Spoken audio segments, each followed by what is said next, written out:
Bismillahirrahmanirrahim. Assalamualaikum warahmatullahi wabarakatuh. Perkenalkan, nama saya Sadatul Fitriah dari Program Studi Akuntansi Keuangan. Di sini saya akan memaparkan hasil penelitian skripsi saya yang berjudul Analisis Rasio Keuangan untuk meningkatkan kinerja keuangan Desa Jagapura Lor, Kecamatan Gegesik, Kabupaten Cirebon, tahun anggaran 2016-2020. Baik, selanjutnya saya akan menjelaskan tentang latar belakang masalah. Yang pertama, pengelolaan APBDes membutuhkan kemahiran dalam merencanakan, menyusun, mengalokasikan, serta melaporkan hasil operasional dana tersebut. Untuk menjalankan tugasnya sebagai pengelola APBDes, dibutuhkan manajemen untuk mengatur dan mengawasi keluar masuknya keuangan pemerintah secara teratur.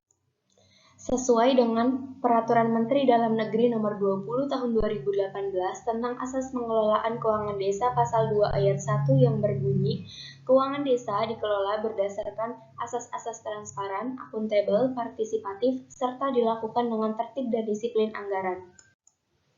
Yang kedua, dalam menilai kinerja pemerintahan dilihat dari pertanggungjawabannya dalam tata kelola keuangan.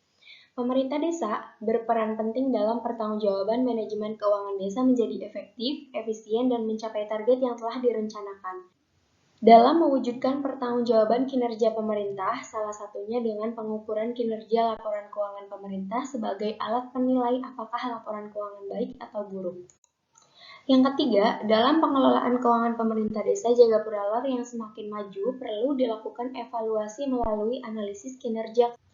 Dan yang keempat, kinerja keuangan mencerminkan keberhasilan dalam penilaian pengelolaan keuangan. Apakah sudah mengalami kemajuan atau justru sebaliknya yang akan mengakibatkan kesejahteraan masyarakat menjadi rendah. Salah satu cara mengukur kinerja keuangan adalah analisis rasio keuangan. Dari sekian banyak jenis rasio keuangan, analisis rasio yang saya gunakan dalam penelitian ini adalah rasio efektivitas, rasio efisiensi, dan rasio pertumbuhan. Selanjutnya, rumusan masalah. Yang pertama, dilihat dari penelitian sebelumnya tentang analisis kinerja keuangan desa menunjukkan hasil yang berbeda-beda. Hal ini terjadi karena adanya persepsi dari masing-masing peneliti dan tempat penelitian yang berbeda, sehingga penting untuk direplikasi atau pengujian kembali. Yang kedua, penelitian ini mengembangkan penelitian yang sudah ada sebelumnya, dengan cara melakukan pengamatan dan pengembangan. Oleh karena itu, dengan adanya kewenangan bagi pemerintah desa dan diatur dalam undang-undang, diharapkan perencanaan dan pengelolaan alokasi APBDes dan kinerja keuangan desa dapat berjalan dengan efektif dan efisien serta pertumbuhannya semakin pesat agar mampu mewujudkan kesejahteraan masyarakat desa Jagapura Lor. Yang ketiga, berdasarkan latar belakang di atas, maka permasalahan yang akan diteliti adalah bagaimanakah kinerja keuangan di Desa Jagapura Lor, Kecamatan Gegesik, Kabupaten Cirebon, tahun anggaran 2016-2020. Selanjutnya, tujuan penelitian. Yang pertama, untuk mengetahui kinerja keuangan Desa Jagapura Lor, Kecamatan Gegesik, Kabupaten Cirebon, tahun anggaran 2016-2020. Yang kedua, untuk menganalisis kinerja keuangan dengan rasio keuangan Desa Jagapura Lor, Kecamatan Gegesik, Kabupaten Cirebon, tahun anggaran 2016-2020. Dalam menilai kinerja pemerintah desa dapat dilihat dari pertanggungjawabannya terhadap pengelolaan keuangan dan manajemen keuangan. Dibutuhkan pengelolaan yang efektif dan efisien agar terrealisasi dengan baik sesuai perencanaan. Melalui Permendagri Nomor 20 Tahun 2018 tentang Asas Pengelolaan Keuangan Desa Pasal 2 Ayat 1 yang berbunyi, keuangan desa dikelola berdasarkan asas-asas transparan, akuntabel, partisipatif, serta dilakukan dengan tertib dan disiplin anggaran yang dituangkan dalam laporan anggaran pendapatan dan belanja desa. Dianalisis menggunakan efektivitas, efisiensi, dan pertumbuhan. Dan muncul apakah kinerja keuangan desa Jagapura Lor efektif, efisien, dan pertumbuhannya baik. Selanjutnya, penelitian terdahulu mengenai analisis rasio keuangan terhadap kinerja keuangan telah banyak dilakukan oleh peneliti terdahulu dengan menggunakan variabel yang berbeda dan hasil penelitian yang berbeda. Berikut ini adalah nama peneliti dan tahun penelitian serta judul penelitiannya. Selanjutnya masuk ke metode penelitian. Metode penelitian yang pertama, jenis penelitian. Penelitian ini menggunakan metode kuantitatif dengan pendekatan deskriptif untuk mengukur kinerja keuangan menggunakan rasio keuangan. Melalui penelitian deskriptif ini, peneliti akan menguraikan keadaan sebenarnya yang terjadi pada kondisi saat ini. Metode kuantitatif ini digunakan dalam penelitian yang bertujuan untuk menganalisis, mengukur, dan menggambarkan secara akurat tentang fakta-fakta kinerja keuangan pemerintah Desa Jagabralor melalui rasio keuangan. Yang kedua, ada objek penelitian. Objek pada penelitian ini adalah laporan anggaran pendapatan dan belanja Desa Jagabralor serta data-data yang terkait dengan anggaran pendapatan belanja desa, yang mana laporan ini akan disusun oleh peneliti berdasarkan pedoman yang ditetapkan oleh peraturan pemerintah. Yang ketiga, ada metode penentuan populasi dan sampel. Pada penelitian ini, peneliti menggunakan metode sampling purposive non-probability sampling.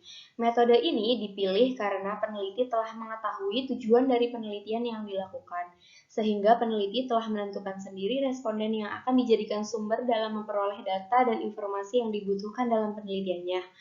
Responden yang dijadikan sampel dalam penelitian ini adalah kepala desa yang diwakili Kaur Keuangan Desa Jagabralor, Kecamatan Gegesik, Kabupaten Cirebon. Kriteria pemilihan sampelnya ada dua. Yang pertama, desa yang terdapat di Jagapura. Yang kedua, desa maju yang terdapat di Desa Jagapura. Berdasarkan kriteria desa yang memenuhi kriteria sebanyak satu desa, yaitu Desa Jagabralor. Desa lainnya masih dikategorikan desa berkembang. Yang keempat, jenis dan sumber data. Berdasarkan sumbernya, data penelitian dibagi menjadi dua, yaitu primer dan sekunder. Pada penelitian ini, peneliti menggunakan jenis data sekunder. Berikut penjelasan mengenai data primer sebagai data pendukung dan data sekunder yang digunakan dalam penelitian. Data primer yaitu merupakan hasil wawancara dengan Kaur Keuangan Desa Jagabralor yang dijadikan hanya sebagai pendukung data sekunder. Data sekundernya yaitu didapatkan dari laporan anggaran pendapatan dan belanja desa Jagabralor tahun anggaran 2016 sampai 2020. Yang kelima, metode pengumpulan data. Pada penelitian ini, metode wawancara yang digunakan oleh peneliti adalah wawancara bebas terpimpin atau semi-struktur interview yang dilakukan secara langsung atau tatap muka dengan responden. Metode ini dipilih karena peneliti ingin mengambil informasi lebih dalam untuk memenuhi kebutuhan data penelitian. Peneliti melakukan wawancara kepada kepala desa dan Kaur Keuangan Desa Jagabralor. Dalam penelitian ini, data dokumen yang dikumpulkan penulis berupa daftar laporan anggaran pendapatan belanja desa tahun anggaran 2016 sampai 2020, dokumen informasi internal desa, dan kajian penelitian terdahulu. Yang keenam, metode analisis data. Pada penelitian ini, peneliti mengumpulkan data hasil dokumentasi, data sekunder, dan wawancara sebagai data pendukung penelitian. Di penelitian ini mendeskripsikan data sekunder berupa laporan anggaran pendapatan belanja desa Jagabralor tahun anggaran 2016-2020. Melalui penelitian kuantitatif deskriptif ini, akan didapatkan gambaran objek yang diteliti. Selanjutnya masuk ke hasil dan pembahasan.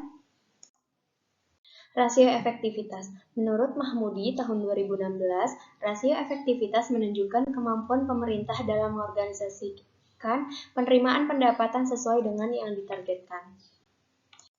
Kategori rasio efektivitas terbagi menjadi 5 bagian, yaitu kategori sangat efektif jika nilainya lebih dari 100%, kategori efektif jika nilainya 100%, kategori cukup efektif jika nilainya 90-99%, kategori kurang efektif jika nilainya 75% sampai 89%, dan kategori tidak efektif jika nilainya kurang dari 75%. Rasio efektivitas dihitung dengan cara membandingkan realisasi pendapatan dengan target pendapatan yang direncanakan dikali 100%. Berdasarkan rumus di atas, maka perhitungan rasio efektivitas Jagabralor, Kecamatan Gegesik, Kabupaten Cirebon tahun anggaran 2016-2020 adalah sebagai berikut. Berdasarkan tabel, terlihat bahwa hasil perhitungan rasio efektivitas keuangan tahun 2016 nilainya sebesar 96,69% dengan kategori cukup efektif. Tahun 2017 mengalami kenaikan yaitu nilainya sebesar 107,58% dengan kategori sangat efektif yang disebabkan karena realisasi pendapatan lebih besar dari target pendapatan.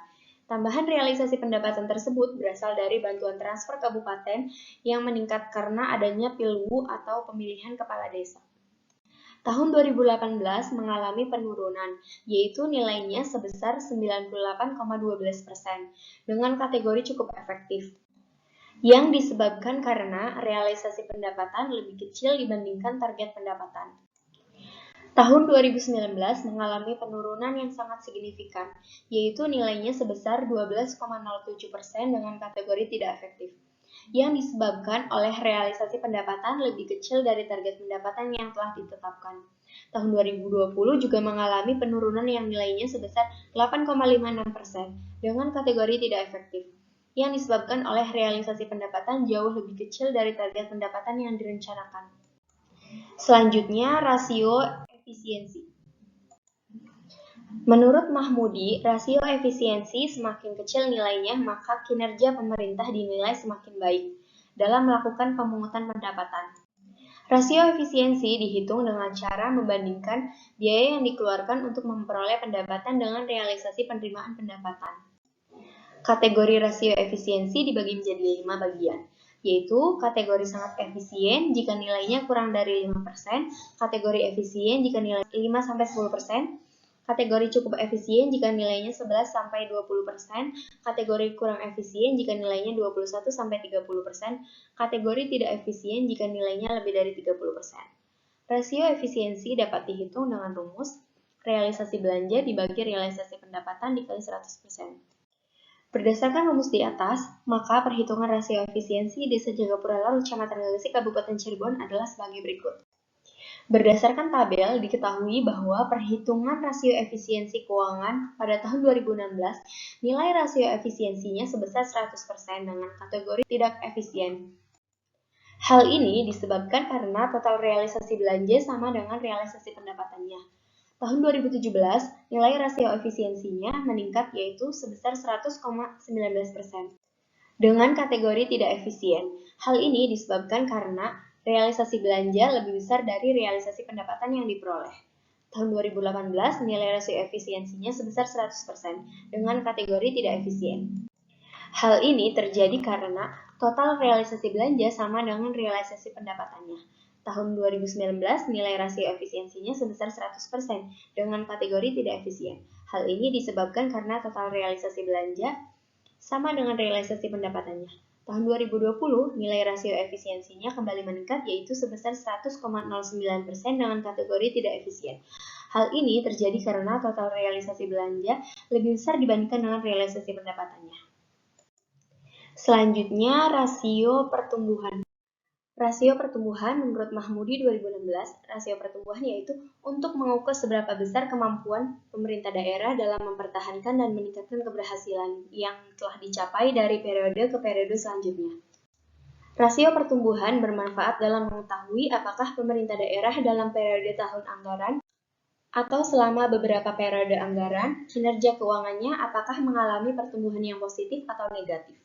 Rasio pertumbuhan dapat dihitung dengan rumus realisasi pendapatan tahun berjalan dikurangi realisasi pendapatan tahun sebelumnya dibagi realisasi pendapatan tahun sebelumnya dikali 100%. Berdasarkan rumus di atas, maka perhitungan rasio pertumbuhan Desa Jagapura Lor, Kecamatan Gagasi, Kabupaten Cirebon adalah sebagai berikut. Berdasarkan tabel di atas, diketahui bahwa hasil perhitungan rasio pertumbuhan pada tahun 2017 dengan nilai persentase 85,65% yang disebabkan karena mengalami kenaikan pada realisasi pendapatan dari tahun sebelumnya. Tahun 2018 mengalami penurunan dengan nilai persentase minus 7,49%, yang disebabkan karena realisasi pendapatan tahun berjalan lebih kecil dari realisasi pendapatan tahun sebelumnya. Tahun 2019, nilai persentase mengalami kenaikan yaitu dengan nilai 28,17%. Hal ini disebabkan karena terjadi kenaikan realisasi pendapatan dari tahun sebelumnya. Tahun 2020 kembali mengalami kenaikan yaitu persentase sebesar 3,44%, disebabkan karena realisasi pendapatan tahun berjalan lebih besar dari realisasi pendapatan tahun sebelumnya. Selanjutnya, ke hasil analisis kinerja keuangan. Berdasarkan tabel, diketahui hasil analisis perhitungan pengukuran kinerja keuangan melalui target dan realisasi APBDes di Desa Jagapura Lor Menurut Ihya Ulum tahun 2009, kinerja keuangan yang baik ditandai oleh persentase rasio efektivitas dan rasio efisiensi yang terus meningkat di tiap tahunnya. Pada tabel diketahui persentase rasio efektivitas pada target dan realisasi APBD mengalami perbedaan di setiap tahunnya. Persentase rasio efektivitas tiap tahunnya dapat diartikan berdasarkan kriteria efektivitas yang ada pada tabel 2.1 efektivitas yang didapatkan pada tahun 2016 sebesar 96,69%, yang berarti target dan realisasi pendapatan yang telah dilakukan cukup efektif. Pada tahun 2017 sebesar 107,58%, yang berarti target dan realisasi pendapatan yang telah dilakukan sangat efektif. Kemudian tahun 2018 sebesar 98,12%, yang berarti target dan realisasi pendapatan yang telah dilakukan cukup efektif. Lalu tahun 2019 sebesar 12,07%, yang berarti target dan realisasi pendapatan yang telah dilakukan tidak efektif. Dan tahun 2020 sebesar 8,56%, yang berarti target dan realisasi pendapatan yang telah dilakukan tidak efektif. Berdasarkan uraian tersebut, diketahui terdapat kenaikan persentase rasio efektivitas pada tahun 2016 ke tahun 2017, namun pada tahun 2017 hingga tahun 2020, persentase rasio efektivitas mengalami penurunan yang cukup signifikan. Selanjutnya, pada pengukuran yang menggunakan rasio efisiensi, diketahui persentase rasio efisiensi pada tiap tahunnya memiliki perbedaan. Persentase rasio efisiensi yang didapatkan tentunya memiliki kriteria tertentu untuk menginterpretasikan efisiensi antara pendapatan dan belanja yang telah dilakukan. Hal ini berdasarkan pada tabel 2.2 rasio efisiensi pada tahun 2016 sebesar 100%, yang berarti tidak efisien. Pada tahun 2017 sebesar 100,19%, yang berarti tidak efisien. Pada tahun 2018 sebesar 100%, yang berarti tidak efisien. Lalu pada tahun 2019 sebesar 100%, yang berarti tidak efisien, dan pada tahun 2020 sebesar 100,9%, yang berarti tidak efisien. Berdasarkan uraian tersebut, diketahui terdapat peningkatan persentase efisiensi pada tahun 2016 ke 2017, kemudian terjadi penurunan persentase pada tahun 2017 ke tahun 2018, lalu pada tahun 2018 ke tahun 2019 persentase efisiensi yang didapatkan sama. Namun setelah itu pada tahun 2019 ke tahun 2020, persentase efisiensi kembali meningkat. Pengukuran selanjutnya adalah rasio pertumbuhan. Diketahui persentase rasio pertumbuhan pada tiap tahun memiliki perbedaan. Persentase rasio pertumbuhan yang didapatkan memiliki dua kriteria atas pendapatan yang diterima tahun ini dan tahun sebelumnya, yaitu positif dan negatif. Rasio pertumbuhan pada tahun 2016 sebesar 0% karena tidak ada nilai pembanding dengan pendapatan tahun sebelumnya karena yang diukur mulai dari tahun 2016 sampai 2020. Pada tahun 2017 sebesar 85,65%, yang artinya pertumbuhannya positif. Lalu pada tahun 2018 sebesar minus 7,49%, yang artinya pertumbuhannya negatif. Kemudian tahun 2019 sebesar 28,17%, yang artinya pertumbuhannya positif. Dan pada tahun 2020 sebesar 3,44%, yang artinya pertumbuhannya positif. Berdasarkan uraian tersebut, diketahui terdapat peningkatan persentase pertumbuhan pada tahun 2016 ke tahun 2017, terjadi penurunan yang signifikan pada tahun 2017 ke tahun 2018, lalu pada tahun 2018 ke tahun 2019 mengalami peningkatan. Dan pada tahun 2019 ke tahun 2020 kembali mengalami penurunan. Grafik kinerja keuangan. Berdasarkan hasil analisis rasio keuangan, pertumbuhan pada tahun 2016 sampai 2020 dapat disimpulkan bahwa kinerja keuangan pada tahun 2017 baik. Hal ini ditandai oleh rasio efektivitas mengalami kenaikan, rasio efisiensi mengalami kenaikan, serta laju pertumbuhan mengalami kenaikan.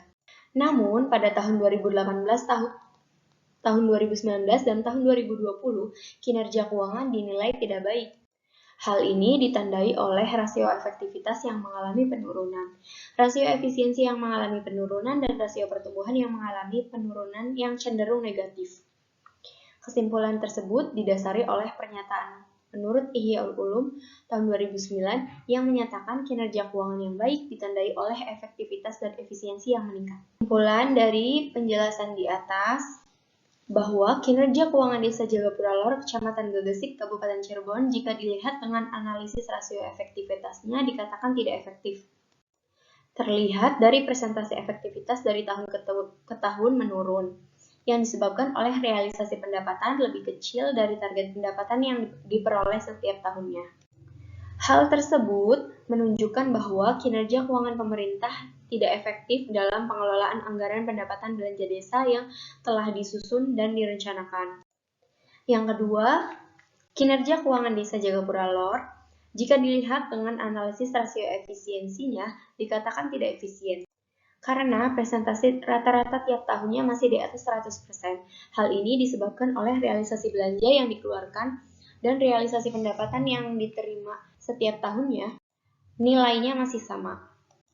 Hal tersebut menunjukkan bahwa pemerintah perlu meningkatkan pendapatan desa agar tingkat efisiensi meningkat. Yang ketiga, kinerja keuangan desa, jika dilihat dari analisis rasio pertumbuhannya, dikatakan sudah baik. Hal ini terlihat dari presentasi dari tahun ke tahun positif. Maka pemerintah desa dikatakan mampu merealisasikan anggaran pendapatan belanja desanya dengan baik. Selanjutnya, bagi pemerintah desa yaitu yang pertama, pemerintah Desa Jagapura Lor untuk meningkatkan kinerja keuangan pemerintah sebaiknya menambah sumber pendapatan dari selain transfer pemerintah pusat. Sebagai contoh yaitu membuka usaha badan usaha milik desa, koperasi desa, dan unit usaha lainnya agar menambah pendapatan serta dapat meningkatkan pembangunan dan kesejahteraan masyarakat desa. Yang kedua, untuk meningkatkan kinerja keuangan di bidang efektivitas, pemerintah desa harus bisa menargetkan pendapatan sesuai dengan porsi realisasi yang akan didapatkan. Meskipun efektivitas tidak berpengaruh penting terhadap kesejahteraan masyarakat, tapi sangat berpengaruh terhadap penilaian kinerja keuangan desa. Kinerja keuangan yang baik mencerminkan kondisi keuangan pemerintah yang maju, artinya pemerintah desa mampu mengolah dan mendistribusikan keuangan. Yang ketiga, untuk meningkatkan kinerja keuangan di bidang efisiensi, pemerintah desa harus mampu mengelola keuangan dengan bijak, yaitu dengan memperkecil belanja dan menambah pendapatan. Yang keempat, untuk meningkatkan pertumbuhan desa dengan meningkatkan presentasi APBD setiap tahunnya agar pertumbuhannya cenderung meningkat dan stabil. Saran bagi peneliti selanjutnya, berdasarkan hasil penelitian dengan segala keterbatasan yang ada, penelitian belum dilakukan dengan maksimal. Dengan mengikuti penelitian yang sudah ada sebelumnya, yaitu menggunakan analisis rasio efektivitas, efisiensi, dan rasio pertumbuhan. Maka saran dari penelitian ini adalah untuk menambah rasio yang digunakan dalam penelitian, menambah periode tahun yang digunakan dalam penelitian, serta menambah sampel yang digunakan dalam penelitian agar cakupannya lebih luas. Berikut merupakan daftar pustaka yang digunakan. Dan terima kasih, kurang lebihnya mohon maaf apabila ada kekurangan dan kesalahan kata-kata. Wabillahi taufiq wal hidayah. Wassalamualaikum warahmatullahi wabarakatuh.